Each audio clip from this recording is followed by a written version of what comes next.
Hello students, welcome to the channel. आज हम लोग एक नई सीरीज शुरू करने वाले हैं जो कि मेनली हम लोग को एग्जाम्स के लिए इडियम एंड फ्रेजेस को फटाफट रिवीजन करने में मदद करने वाली है। जैसा कि आप जानते हो, मेरा एक और प्लेलिस्ट है जिसमें मैं हर वीडियो में 20 इडियम्स एंड फ्रेजेस को डिस्कस करता हूं, काफी डिटेल में देखते हैं, फिर उनसे रिलेटेड क्वेश्चंस बनाते हैं। लेकिन कुछ स्टूडेंट्स का डिमांड था कि हम लोग एक रिवीजन के पॉइंट ऑफ व्यू से भी एक कुछ वीडियो बना के मैं आपके लिए दे दूं, तो बस आपने डिमांड की और मैंने पूरी की। तो ये है सीरीज जिसमें हम लोग सिर्फ और सिर्फ फटाफट रिवीजन करेंगे, फटाफट उससे गो थ्रू करेंगे। हर वीडियो में 100 ईडीएम्स को टारगेट करेंगे और ये आप एग्जाम के पॉइंट ऑफ व्यू से ही सिर्फ इसको देखना, इसको फुल थॉरो कवरेज के जैसा मत समझना। ओके, मैं फिर से डिस्क्लेमर देता हूं। तो चलो हम लोग शुरू करते हैं। सबसे पहला ईडियम है अ बैड पैच। और पैच का मतलब होता है एक जमीन का टुकड़ा, और जो जमीन का टुकड़ा बैड रहेगा, उपजाऊ नहीं रहेगा, वो फर्टाइल नहीं रहेगा, वो यूजलेस रहेगा, अनप्रोडक्टिव रहेगा। वैसे ही अगर आपकी जिंदगी का कोई ऐसा हिस्सा चल रहा है जो बैड पैच से आप गुजर रहे हो, यानी कि आपकी लाइफ में कुछ अच्छा नहीं चल रहा हो, बुरे दौर से गुजर रहे हो आप, तो वो होगा आपका बैड पैच, यानी कि ट्रबल वाला स्थिति लाइफ का। नेक्स्ट इडियम है a beast of a burden. जैसे कि आप बीस्ट का मतलब तो आप पहले भी जानते होंगे कि एक जंगली जानवर, जैसे कि ब्यूटी एंड द बीस्ट में था, वैसे बीस्ट का मतलब हो गया एक जंगली जानवर, और बर्डन का मतलब बोझ। तो एक ऐसा जानवर जो सबका बोझ उठाता है, स्पेशली गधा, गधा या फिर खच्चर, ये क्या करता है, ये सिर्फ बोझ उठाता है। और जो मेन जानवर होते हैं जैसे कि हाथी, घोड़े, इन सब का इस्तेमाल होता था युद्ध के टाइम में, मेनली बैटलफील्ड में डायरेक्ट यूज होता था। और ऐसे जो जानवर जो फालतू फालतू काम करते थे, बोझ उठाने का काम करते थे, राइट। तो ये इसका ओरिजिन है। इससे आया है कि ऐसा इंसान का मतलब जो कि सिर्फ काम ही काम करता है, बेचारा थैंकलेस जॉब करता है, अक्सर उसको क्रेडिट भी नहीं मिलता है। तो someone who carries heavy loads और बियर्स ग्रेट बर्डन, फिजिकली या फिर इमोशनली, उसे बोलते हैं beast of a burden. Next idiom है अ बी हाइव। बी हाइव का मतलब मधुमक्खी का छत्ता तो होता ही है, लेकिन ईडियम से इसका मतलब होता है कि ऐसा ऐसा प्लेस, ऐसी जगह जहां पे बहुत सारे एक्टिविटीज हो रही हो, बहुत ही बिजी जगह हो, बहुत सारे एक्टिविटीज, फाइनेंशियल एक्टिविटीज, या फिर कुछ भी हो सकता है, पब्लिक एक्टिविटीज, राइट। चलो नेक्स्ट इडियम है अ बिग ड्रॉ। और ड्रॉ का मतलब होता है लोगों को या फिर चीजों को अपनी तरफ खींचना। एक ड्रॉ का तो मतलब होता है कुछ बनाना, ड्रॉ करना, ड्राइंग वो दूसरा हो गया, लेकिन इस ड्रॉ का मतलब होता है चीजों को अपनी तरफ खींचना, आकर्षित करना। तो ये हो गया एक ऐसा इंसान जो दूसरों को, चीजों को अपनी तरफ अट्रैक्ट करता है, खींचता है, राइट। नेक्स्ट इडियम है a bird in the hand is worth two in the bush. यानी कि आपके हाथ में जो है ना, उस चीज को वैल्यू करना चाहिए एज कंपेयर टू उस चीज के लिए उसे छोड़ना जो कि आपके पास आस-पास भी नहीं है और उसको होने का चांस बहुत कम है। देखो काफ़ी कॉम्प्लेक्स हो गया, ईज़ी शब्द में समझाता हूँ। मतलब कि आपके पास जो है, मान लो कि अगर मेरे पास कुछ अच्छी जॉब है, राइट? सपोज़ करो मैंने बैंक एसएससी एग्ज़ाम निकाल लिया और उसके बाद मैं आईएएस, आईपीएस की तैयारी के लिए उसको भी छोड़ दिया और बाद में पता चला कि ये भी जॉब नहीं रहा। तो क्या हो गया? एटलीस्ट जो हमारे पास था वो तो बेटर था ना? बस यही इडियम है इसका मतलब। तो it is better to hold on to something you already have than to risk it for more. जैसे कि इस मूवी में आपने देखा होगा, इलियाना डिसूज़ा या फिर डिक्रूज़ जो भी है, ये रणबीर कपूर को छोड़ देती है because he was financially little unstable, right? तो फिर बाद में इसको एहसास होता है कि रणबीर कपूर तो प्रियंका के साथ बहुत खुश रहता है। तो इसको रियलाइज़ होता है कि in search of gold I lost the diamond. ये वही हो गया। चलो next, a bird's eye view, यानी कि पक्षी की नज़र से कोई चीज़ कैसे दिखेगा? जनरली दिखेगा, ओवरव्यू से दिखेगा, ऊपर से दिखेगा। वहीं a bite at the cherry का मतलब होता है सबसे बेस्ट अपॉर्च्युनिटी। आप इसको ऐसे याद रख सकते हो कि जैसे अगर आपके घर में केक आता है या फिर कोई भी फंक्शन होता है, कुछ आप एन्जॉयमेंट कर रहे होते हो, तो जो भी केक कटिंग होता है ना, तो आप अक्सर बच्चों को उसका मौका देते हो काटने का, राइट? और बच्चे ही सबसे अच्छा जो चेरी का टुकड़ा होता है वो भी ले लेते हैं, राइट? तो बस इसका यही ओरिजिन है। A good opportunity to do something is to have a bite at the cherry. और वहीं ब्लेसिंग इन डिस्गाइज का मतलब होता है छुपा हुआ आशीर्वाद। काफी सिंपल है, डिस्गाइज का मतलब छुपा हुआ, ब्लेसिंग मतलब आशीर्वाद। इसको कैसे याद रखेंगे? अगर सपोज करो आपको कहीं जाना है, सपोज करो आपको क्लास के बाद कहीं जाना है, लेकिन अगर मेरे कारण या फिर किसी टीचर के कारण आपका बस मिस हो जाए, ओके, तो आपको स्टार्टिंग में तो बहुत गुस्सा आएगा, लेकिन अगर आपको बाद में पता चले कि अनफॉर्चुनेटली उस बस का एक्सीडेंट हो गया, तो आपको कहीं ना कहीं थोड़ा तो सेंस ऑफ रिलीफ मिलेगा ना कि भाई मैं बच गया। यही होता है ब्लेसिंग इन डिस्गाइज, यानी कि जो चीज आपको स्टार्टिंग में बुरा लग रहा हो, लेकिन इवेंचुअली आपके लिए वो अच्छा निकल जाए, तो है ब्लेसिंग इन डिस्गाइज। और नेक्स्ट है ब्लू आइड बॉय, यानी कि एक ऐसा बच्चा जिसकी आंखें ब्लू होंगी, तो ऑब्वियसली वो सबको फेवरेट बन जाएगा, सबको प्यारा लगने लगेगा। तो ये है ब्लू आइड बॉय का मतलब। नेक्स्ट है अ बोल्ट फ्रॉम द ब्लू, यानी कि बोल्ट मतलब कि बिजली और ब्लू का मतलब आसमान। तो आसमान से बिजली कैसे गिरती है? अचानक से, सडनली गिरती है। तो वैसे ही कोई एक खबर या फिर कोई भी एक इंसिडेंट जो अचानक से हो गया हो, अनएक्सपेक्टेड तरीके से हो गया हो, वो होता है अ बोल्ट फ्रॉम द ब्लू। और वहीं अ बोन ऑफ कंटेंशन का मतलब होता है लड़ाई का कारण, झगड़े का, मुद्दा का कोई भी विषय। जैसे कि कुत्ते किस लिए लड़ते हैं? हड्डी के लिए लड़ते हैं ना, बोन के लिए लड़ते हैं, और क्या करते हैं? कंटेंट कर रहे होते हैं, आपस में झगड़ा कर रहे होते हैं। तो यही हो गया बहस का या फिर लड़ाई का कारण, वजह। नेक्स्ट इडियम है bull in the China shop. Chinese item के शॉप जो होंगे जिसमें बहुत ही डेलिकेट आइटम्स रहेंगे, फाइनली बने हुए, बहुत ही डेलिकेट और सॉफ्ट सॉफ्ट से चीजें रहते हैं, उसमें अगर ऐसा एक बुल चला जाए तो वो क्या करेगा? तहस नहस कर देगा ना, सब कुछ गड़बड़ कर देगा, सब चीज तोड़ सकता है। तो वैसा ही एक क्लमजी इंसान, अनाड़ी सा व्यक्ति जो हर काम को गड़बड़ कर देता हो, आपको आप उसको एक काम दो तो आपको वो बदले में 10 काम और बढ़ा के देता हो, तो वो होता है a bull in the China shop, काम बिगाड़ू व्यक्ति, हर काम को खराब कर देने वाला। ठीक है? और वहीं अब बुल मार्केट का मतलब होता है एक ऐसे मार्केट से जिसमें चीज़ों के दाम ऊपर जा रही हो, और इसका जस्ट ऑपोजिट इडियम आप याद रख सकते हो, अ बेयर मार्केट, ठीक है? जिसमें स्टॉक्स के दाम, चीज़ों के दाम कम हो रहे होते हो। ओके? नेक्स्ट इडियम है अ केक वॉक, और केक वॉक का मतलब होता है बहुत आसान काम, ठीक जैसे कि आप अगर केक के ऊपर वॉक करोगे, आपके पैरों को कोई चोट नहीं लगेगा, आराम से आप वॉक कर लोगे, राइट? तो इसी से एक और इडियम आता है अ पीस ऑफ केक, दोनों याद रखना, ठीक है? A cake walk and a piece of cake. और वहीं अ कैन ऑफ वर्म्स, इसको कैन बोलते हैं हम लोग, और इसके अंदर से अगर वर्म्स निकल जाए तो क्या होगा? वो अगर वर्म्स निकलेगा तो सारे लोग डर जाएंगे, इधर उधर भागने लग जाएंगे, और एक तरह से क्या होगा? गड़बड़ पे गड़बड़ होते जाएगा, गड़बड़ घोटाला होते जाएगा। तो एक ऐसा सिचुएशन जिसमें एक के बाद एक नए नए प्रॉब्लम्स अराइज हो, वो होता है कैन ऑफ वर्म्स। और वहीं carrot and the stick policy का मतलब होता है, एक इसका ओरिजिन बताता हूं, जैसे एक गधा है, गधे से आपको काम करवाना है तो आप उसको इंसेंटिव के तौर पे कैरेट दोगे, और अगर वो ठीक से काम नहीं करेगा तो आप उसको स्टिक से मारोगे। ये हो गया, या तो आप उसको रिवॉर्ड दोगे या तो उसको पनिशमेंट दोगे। तो ये होता है reward and the punishment mechanism को बोलते हैं हम लोग carrot and the stick policy. और वहीं चेंज ऑफ हार्ट, हृदय परिवर्तन, अक्सर आपने देखा होगा साउथ इंडियन मूवीज में, जो स्टार्टिंग में एक्ट्रेसेस वगैरह हीरो से नफरत कर रही होती है, अल्टीमेटली उनका अचानक से दिल परिवर्तन हो जाता है, हृदय परिवर्तन, और उससे प्यार करने लग जाती है। ये हो गया उनके दिल का परिवर्तन।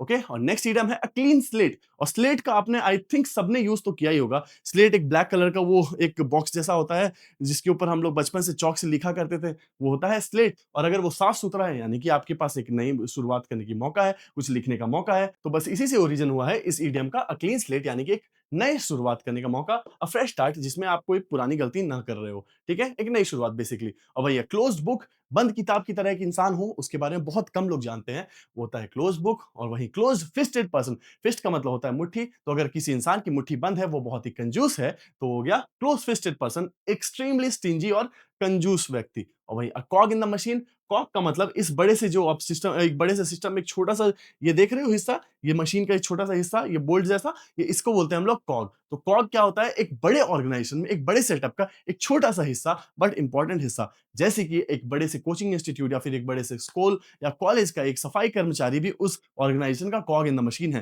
क्योंकि उसके बिना काम चलना मुश्किल है, राइट? और वहीं अ कोल्ड फिश का मतलब होता है एक ऐसे इंसान से जो बिल्कुल हार्टलेस होता है, इमोशनलेस होता है, उसके हृदय में बिल्कुल भी थोड़ा सा भी इमोशन नाम का चीज नहीं होता है। और वहीं a cuckoo in the nest, cuckoo की कहानी तो आपने सुनी होगी, कोयल की कहानी। वो क्या करता है? वो दूसरे के अंडे में, घोंसले में अंडा देता है, और अक्सर उसके अंडे को भी गिरा देता है। तो एक ऐसा इंसान या फिर ऐसा मेहमान जो अक्सर आपको नुकसान देता है, ठीक है? तो एक अनवेलकम सा गेस्ट, डिसाइडफुल पर्सन आपके ग्रुप में, वो होगा अ कुकू इन द नेस्ट, जिसका आपको बिल्कुल इंतजार नहीं है। और वहीं अ कट अबव समथिंग का मतलब होता है किसी चीज से बेटर क्वालिटी में होना। और बेटर क्वालिटी में होना, इसको कैसे याद रखना? देखो, इसका ओरिजिन ऐसा है ना, कि जैसे कि हमारे जो टेलर साहब होते हैं, वो जब कुछ सूट पीस वगैरह बना रहे होते हैं, तो उसके लिए अलग अलग साइज के कटिंग बनाते हैं। अगर मान लो वो 10 सूट एक साथ बना रहे हैं, तो उसमें जो सबसे परफेक्ट कटिंग होगा, वो सबसे अच्छा सूट बनने वाला है, राइट? तो अ कट अबव समथिंग हो जाएगा, कट अबव अदर सूट्स हो जाएगा। तो बस इसका ओरिजिन यही था, दूसरों से बेहतर होना, कट अबव समथिंग। ओके?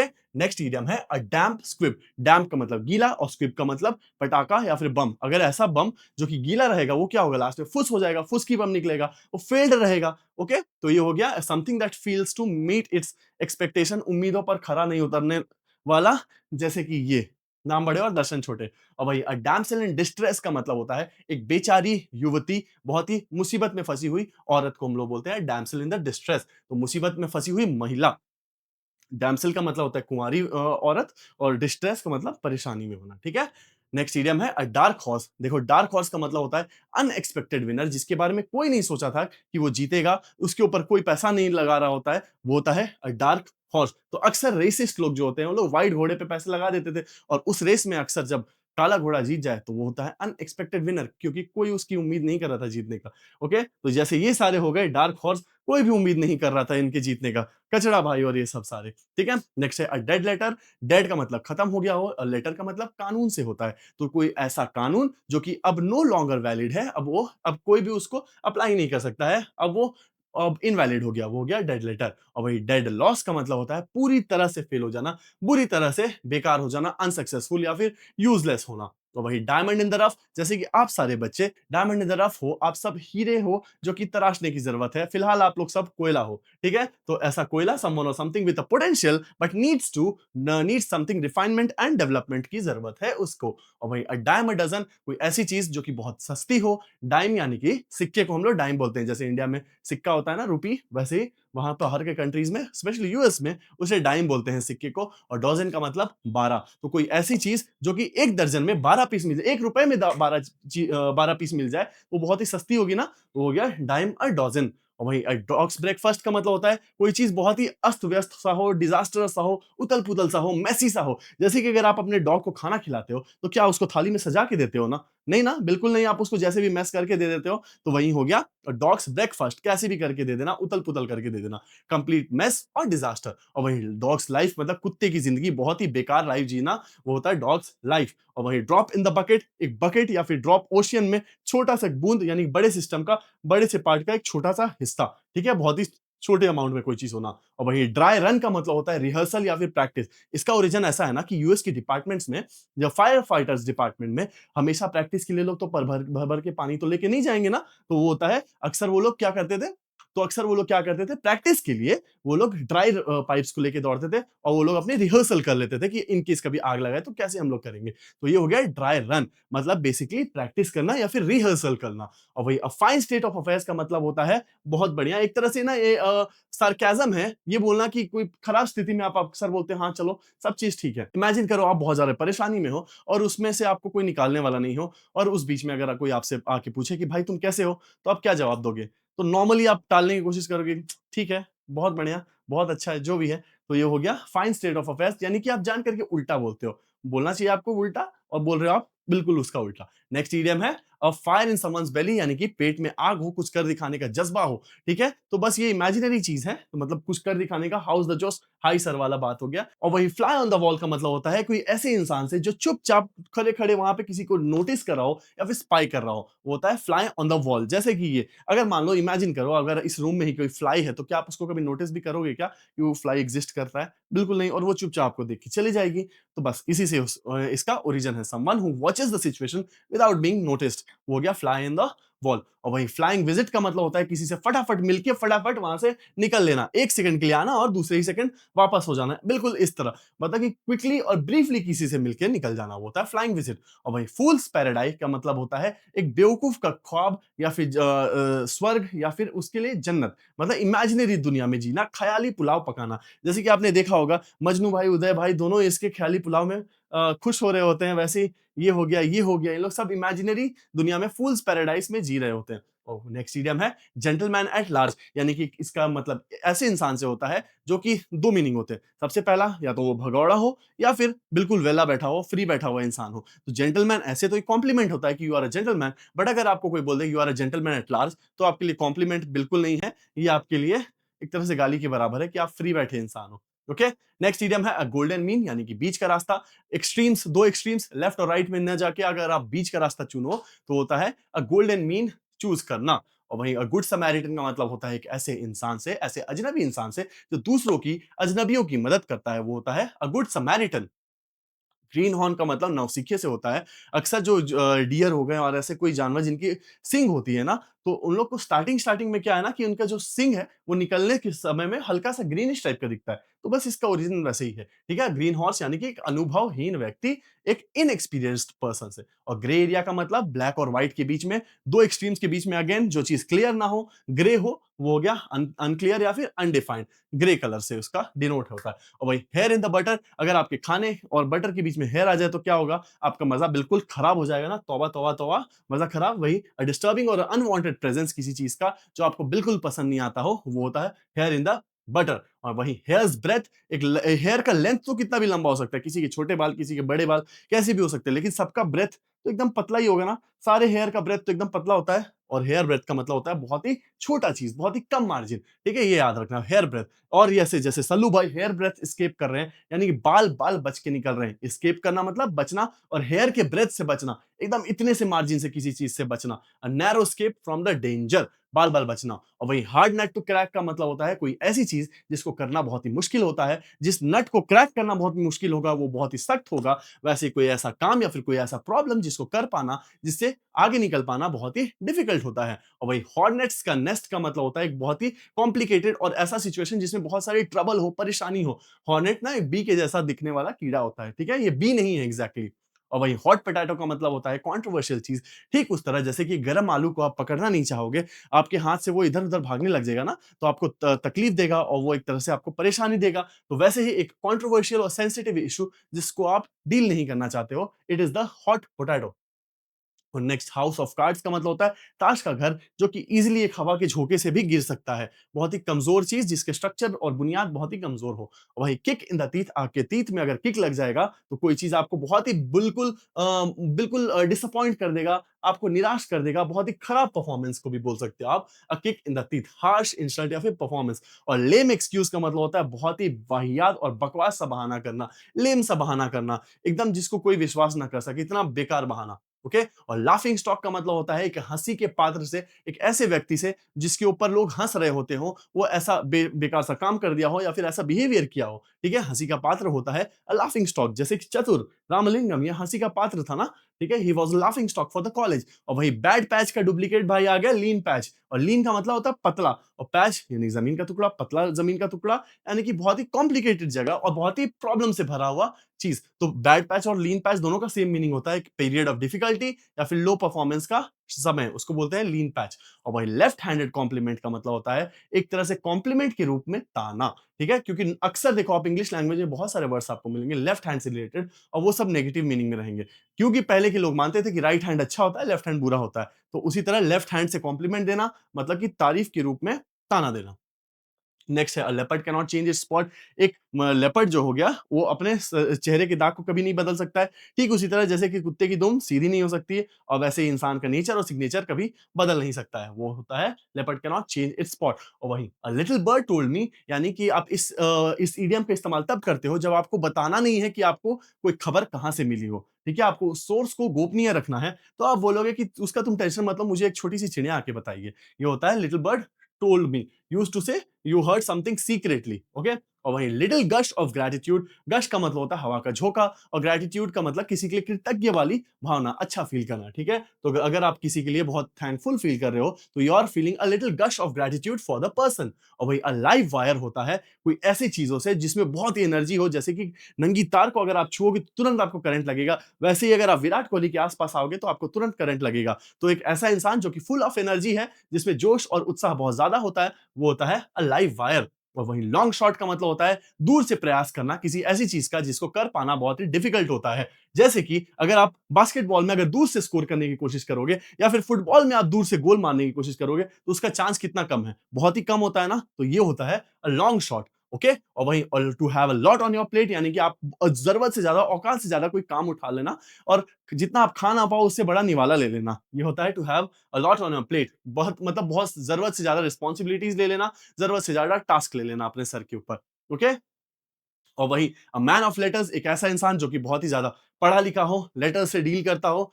और वही मैन ऑफ मीन्स का मतलब होता है एक ऐसा इंसान जिसके पास मीन्स बहुत ज्यादा हो, और मीन्स का मतलब संसाधन से होता है, रिसोर्सेज से होता है, पैसे से होता है, ठीक है? तो रिच और वेल्दी पर्सन को हम लोग मैन ऑफ मीन्स बोलते हैं।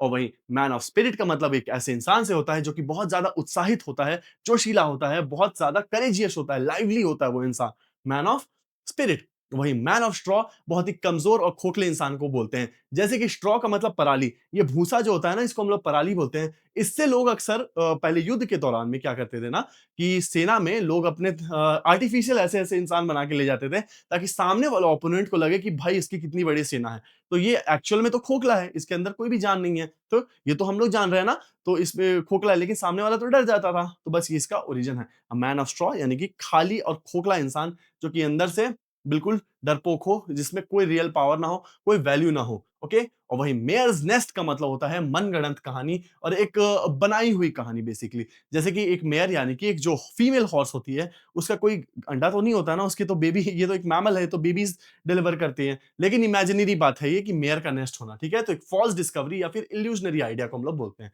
Okay? A month of Sunday, एक ऐसा महीना जिसमें जो 30 के 30 दिन सिर्फ संडे से आता हो और एक संडे कब आता है? 7 दिन के बाद, यानी कि बहुत लंबा पीरियड ऑफ टाइम को हम लोग बोलेंगे अ मंथ ऑफ संडेज़। और वहीं मूट पॉइंट का मतलब होता है विचार करने, एक ऐसा टॉपिक जो कि डिबेटेबल हो, अब रिलेवेंट ना रह गया हो, उसके ऊपर विचार करके भी कोई फायदा ना हो। देखो इसका ओरिजिन ऐसा है ना कि पहले यूरोप में, इंग्लैंड में स्पेशली एक मूट कोर्ट होता था, जहाँ पे लोग इंटर्नशिप की जैसे वहाँ पे सिर्फ प्रैक्टिस करते थे और जो भी जजेस वगैरह होते थे, उन लोग फैसला सुनाते थे ना, वो सिर्फ फैसला सुना के छोड़ देते थे, उसका कोई रियल पावर नहीं था, बस एक तरह से उनके प्रैक्टिस के लिए था। तो वैसे ही कोई चीज़ जो कि अब रिलेवेंट नहीं हो, सिर्फ खोखली हो। और नेक्स्ट इडियम है नीडल इन द हेस्टैक। और हे का मतलब होता है ये पराली, और इसका अगर स्टैक जमा हो, उसके बीच में अगर आपका नीडल खो जाए, तो आप उसको खोज पाओगे क्या? बहुत मुश्किल होगा। Something that is very extremely difficult to find. Okay, ये हो गया डिफिकल्ट चीज होना। और वही नाइट आउल का मतलब होता है हम सब की तरह एक ऐसा इंसान जो रात भर जागता हो और दिन में सोता हो। और वही अनिग्नॉग एक रेसिस्ट कमेंट है, इसका हम लोग इस्तेमाल नहीं करेंगे। ये पहले के समय में ये बेवकूफ लोग बोलने के टर्म्स में इसको यूज किया जाता था, और रेशियल कमेंट है तो इसको हम लोग अवॉइड करेंगे। और वहीं पेन इन द नेक, गर्दन का दर्द, कोई एक ऐसा इंसान जो कि आपको बिल्कुल परेशान कर दिया हो, आपके पीछे ही पड़ गया हो। जैसे कि अगर आपने हेरा फेरी देखी हो, तो अक्षय कुमार इसके पीछे ही पड़ जाता है और इसके सारे पैसे खर्च करवा देता है। तो he was a pain in the neck of this girl. ठीक है, ये हो गया। और वहीं पेनीलोप्स वेब का मतलब होता है कि ऐसा टास्क जो कि कभी खत्म होने का नाम ही ना लेता हो। तो इसका ओरिजिन मैं बताता हूँ, बहुत ही मजेदार है। एक्चुअली सैड ओरिजिन है। ये जो पेनीलोप नाम की ये औरत थी ना, तो इसका हस्बैंड अनफॉर्चुनेटली मर जाता है। तो इसको लोग अक्सर उसके बाद शादी करने के लिए मजबूर कर रहे होते हैं, उसके सारे रिलेटिव्स वगैरह कि आपको दूसरी शादी कर लेनी चाहिए। लेकिन ये बोलती है ना कि मैं शादी तब तक नहीं करूँगी, जब तक कि मैं अपने हस्बैंड के लिए, लेट हस्बैंड के लिए एक कफ़न ना बना लूँ। तो ये क्या करती थी ना, दिन भर कफ़न बनाती और रात में उसको खोल देती। तो ये क्या हो गया, ये कभी उसका कफ़न कंप्लीट हो पाएगा?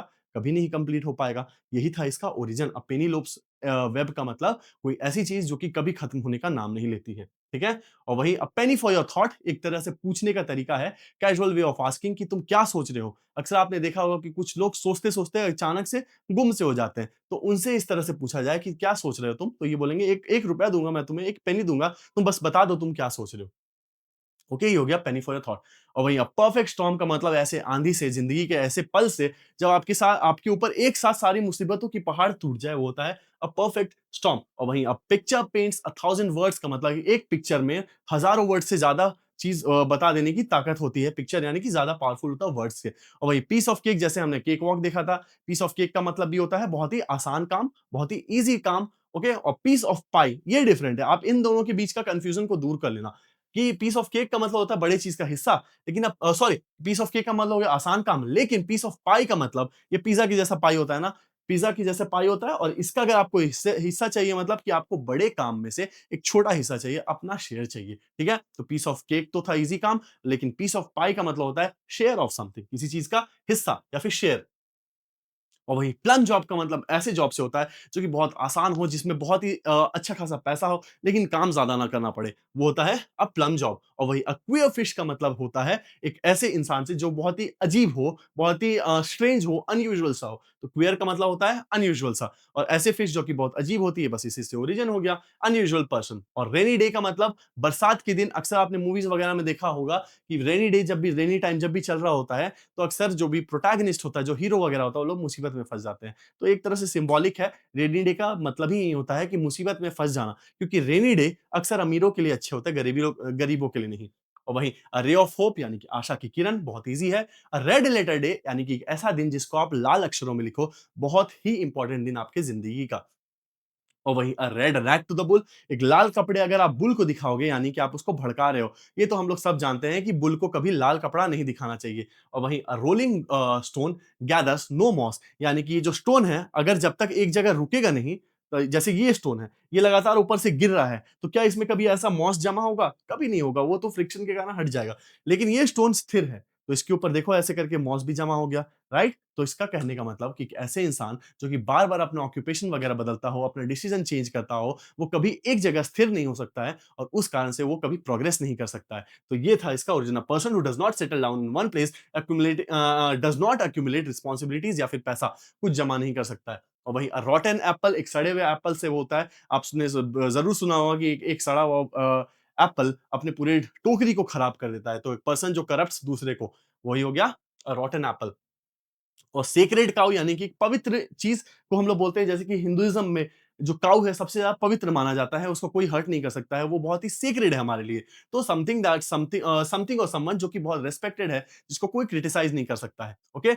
और वही सेफ पेयर ऑफ हैंड्स का मतलब होता है जब आपके हाथ बहुत ही भरोसेमंद हो, सेफ हो, जैसे कि सूर्य कुमार यादव का कैच बहुत ही भरोसेमंद था और आपने क्रिकेट में अक्सर देखा होगा कि ऐसे फील्डर्स जो कि बहुत अच्छा कैच लेते हैं, तो उसके लिए कमेंटेटर्स भी बोलते हैं कि he has such a safe pair of hands, ठीक है? समवन जो कि डिपेंडेबल हो और कॉम्पिटेंट हो, कोई काम करने लायक हो, ओके? और वही सी चेंज का मतलब बहुत बड़ा बदलाव, सी के जितना बड़ा बदलाव, समुद्र के जितना बदलाव, ये होता है सी चेंज यानी कि एकदम कंप्लीट ट्रांसफॉर्मेशन। और वही a shot in the arm, और शॉट का मतलब ये इंजेक्शन से होता है, जो कि अक्सर हम लोग इम्यूनिटी के लिए लेते हैं या फिर एनर्जी बढ़ाने के लिए लेते हैं। और वही अगर किसी के आर्म्स में शॉट दिया जाएगा यानी कि उसको एक तरह से एनकरेजमेंट या फिर बूस्ट दिया जाएगा। और वही अ site for the sore eyes, यानी कि आपकी सूजी हुई सोर आइज़ को भी आराम मिल जाए, कोई ऐसा नज़ारा, तो किसी को देखकर आप बहुत ज़्यादा खुश हो जाओ, समवन और something that you are happy to see, तो होता है sight for the sore eyes, ठीक है? और वही स्केलेटन इन द कबर्ड, यानी कि अगर दृश्यम मूवी की तरह अगर किसी को मर्डर करके आप अपने घर के तहखाने में रखे हुए हो, तो वो आपका क्या है, एक तरह से बहुत ही बड़ा सीक्रेट है। स्केलेटन इन द कबर्ड, क्योंकि अब उसका सिर्फ स्केलेटन ही बचेगा आपके कबर्ड में। तो हिडन सीक्रेट या फिर एम्बैरेसिंग सीक्रेट को बोलते हैं। और वही स्नोबॉल इफेक्ट, जैसे कि एक स्नो का बड़ा-सा बॉल जब नीचे गिरता है, तो वो लगातार उसकी साइज़ बड़ी होती जाती है ना? तो ऐसा कोई प्रॉब्लम या फिर ऐसी समस्या जो लगातार बड़ी हो रही हो, वो होता है अ स्नोबॉल इफेक्ट। और वही अ सोर पॉइंट विद समवन, अगर किसी के साथ आपका कुछ विवाद है, किसी कोई मुद्दा है जिसके कारण आप लोग के बीच में दोस्ती वापस पहले जैसी नहीं हो रही है और आपके बीच में खरास है, तो होता है अ सोर पॉइंट विद समवन, ठीक है? टॉपिक दैट दूसरों को अपसेट कर रहा हो। और वहीं अ स्क्वेयर डील का मतलब होता है एकदम फेयर और ऑनेस्ट डील। देखो स्क्वायर का जो शेप होता है कैसा होता है, चारों तरफ से बराबर, और बराबर का मतलब एकदम परफेक्ट। तो कोई डील जो कि एकदम बराबर हो, परफेक्ट हो, वो होगा अ square deal. Fair and honest agreement को बोलेंगे स्क्वेयर डील। और वहीं a stick in the mud, जैसे कि एक मड में अगर कीचड़ के बीच में स्टिक फँसा हुआ रह जाएगा, तो क्या उसको कोई निकालने वाला भी आ रहा है क्या? कोई भी नहीं, वो वहीं के वहीं पड़ा रह जाएगा। एक तरह से ये ढीठ की तरह वहाँ पे पड़ा रह जाएगा। तो एक ऐसा इंसान जो कि नई चीज़ों को ट्राई नहीं करना चाहता है, जैसा सिचुएशन में था, वैसा भी वहीं रहना चाहता है, तो वो होता है a stick in the mud, जो कि नया चीज़ ना करना चाहो।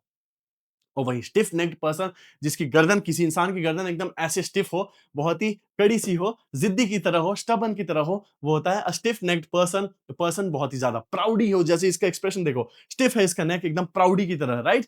और वही ओके, तो गाइज ये थी हमारे कुछ 100 इडियम्स, ये कवर हो गए फटाफट, बहुत ही जल्दी हुए। तो मिलते हैं अगले वीडियो में गाइज। अगर आपको अपने एग्जाम्स के लिए मेंटरशिप की जरूरत हो, तो I am there to help, you can contact on this number. चलो मिलते हैं अगले वीडियो में, थैंक यू सो मच।